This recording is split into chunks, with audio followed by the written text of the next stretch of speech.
இன்னைக்கு நம்ம வீடியோல மைக்கேல் ஜாக்சனுக்கு இருக்கிற மிஸ்ட்ரீஸ், அதாவது மைக்கேல் ஜாக்சன் அப்படிங்கிறவரே ஒரு டைம் டிராவலர் அப்படிங்கிற மாதிரி சொல்றாங்க. இது ஃபாரின் மீடியாஸ் நிறைய பேர் கிளைம் பண்ணிருக்காங்க. இப்போ அதோட தமிழ் மொழிபெயர்ப்பு அப்படின்னு கூட சொல்லலாம். இதையும் தாண்டி உங்களுக்கு மைக்கேல் ஜாக்சன் பிடிக்கும்னா மறக்காம சேனலை சப்ஸ்கிரைப் பண்ணுங்க, லைக் பண்ணுங்க. இப்ப வாங்க வீடியோக்குள்ள போகலாம்.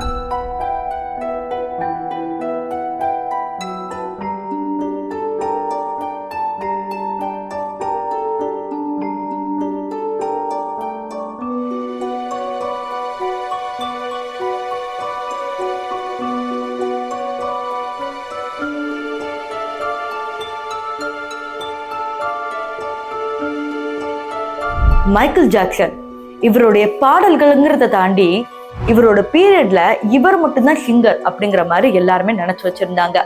அவ்வளவு ஃபேன் ஃபாலோயிங், அவ்வளவு ஒரு கிரேஸ்.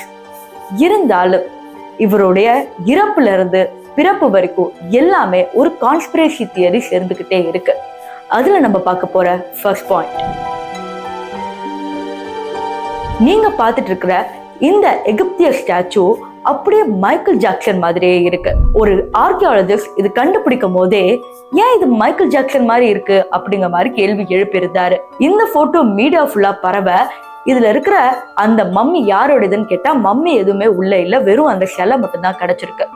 இந்த சிலை கிட்டத்தட்ட 3000 வருஷம் பழமையான ஒரு எகிப்திய மம்மி. இப்ப எல்லாரும் என்ன சொல்றாங்கன்னா, மைக்கேல் ஜாக்சன் கிட்ட கண்டிப்பா ஒரு டைம் டிராவலர் மிஷின் இருக்கணும், அவர் தான் அங்க போயிருக்கணும், அவருக்கு தான் அந்த மம்மியை செஞ்சிருக்கணும், அதனாலதான் மம்மி காணாம போயிருக்கு அப்படிங்கிற மாதிரி அங்க இருக்கிற மக்கள் நினைச்சுக்கிட்டு இருக்காங்க.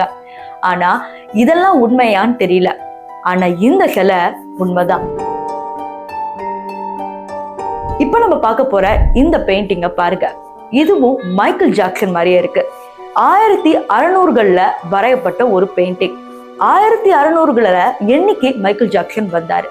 ஆக்சுவலி இவர் மட்டும் இல்ல, பல செலிபிரிட்டிஸ், அதுவும் ஹாலிவுட் செலிபிரிட்டிஸ் ரீகான்டினேட்டட், அதாவது மறுஜென்மம் எடுத்து தான் வந்திருக்காங்க அப்படிங்கிற மாதிரி சொல்றாங்க. அப்படி இருக்கிறப்ப மைக்கேல் ஜாக்சனோட பெயிண்டிங் இதே மாதிரி மீடியால இருந்தப்ப என்ன சொன்னாங்கன்னா, மம்மி இப்போ இது மைக்கேல் ஜாக்சனுக்கு எவ்வளவோ திறமைகள் இருந்தாலும் அவரு ஒரு பெரிய சக்தி வாய்ந்த மனிதர், அது யாருமே சொல்ல மாட்டேங்கிறாங்க அப்படிங்கிற மாதிரி நம்பினாங்க. மைக்கேல் ஜாக்சன் இன்னும் இறந்து போகவே இல்லை அப்படிங்கிற மாதிரி இன்னும் ஒரு சில பேர் சொல்றாங்க. இது ரொம்ப ஷாக்கிங்கா இருந்தாலும் அதற்கு ஒரு சில காரணங்களும் இருக்கு. மைக்கேல் ஜாக்சன் இறந்து போனப்ப அவருடைய ஃபியூனரல்ல பல பேர் கலந்துக்கிட்டாங்க. அதுல மைக்கேல் ஜாக்சன் மாதிரியே ஒருத்தர் இருக்காரு அப்படிங்கிற மாதிரி செய்திகளை பரப்பினாங்க. இன்னும் பல இடங்கள்ல மைக்கேல் ஜாக்சன் வந்து ஸ்பாட்டட் அப்படிங்கிற மாதிரி போட்டோஸ் அண்ட் வீடியோஸும் தெரிஞ்சது. மைக்கேல் ஜாக்சனோட மரணம் யாருக்குமே விளக்க முடியாத ஒரு விஷயமா இருக்கு.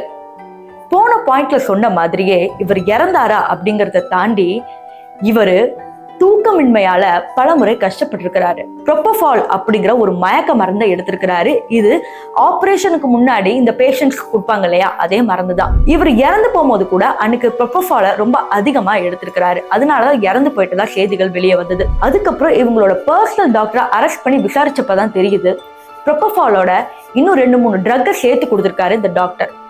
எதனால இதை பண்ணாரு அப்படிங்கிறது இப்ப வரைக்கும் ஒரு மிஸ்டீரியஸா தான் இருக்கு. இந்த வீடியோவோட கடைசி பகுதிக்கு வந்துட்டோம். இதுல ரொம்ப மிஸ்டரியா இருக்கக்கூடியது எதுன்னு பாத்தீங்கன்னா, பியான்சே அண்ட் மைக்கேல் ஜாக்சன். பியான்சேவும் ஹாலிவுட்ல பயங்கர ஃபேமஸான சிங்கர். ஸோ இவங்களை பத்தி நிறைய பேருக்கு தெரிஞ்சிருக்கும், தெரியாம இருந்தாலும் ஒன்றும் பிரச்சனை இல்லை.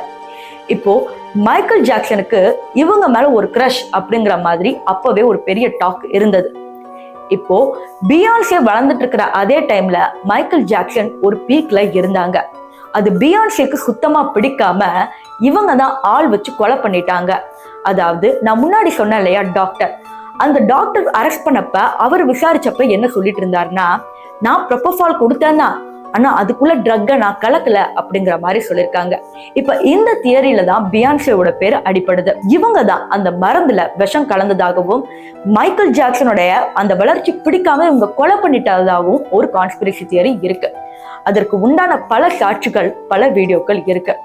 ஒரு பாடகர் rest in peace Aaliyah, rest in peace left eye, Michael Jackson ஐசியா, ஷி நோஸ் அப்படிங்கிற இந்த பாடல்ல ஒரு சிங்கர் தெளிவா பாடியிருப்பாரு, இவங்களுடைய மரணத்திற்கு பின்னாடி இருக்கிறது பியான்சே தான் அப்படிங்கிற மாதிரி.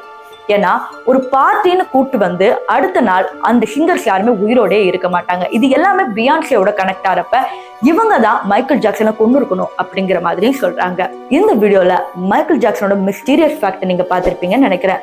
ஸோ அது உங்களுக்கு பிடிச்சிருக்குன்னா மறக்காம சேனலை சப்ஸ்கிரைப் பண்ணுங்க, லைக் பண்ணுங்க.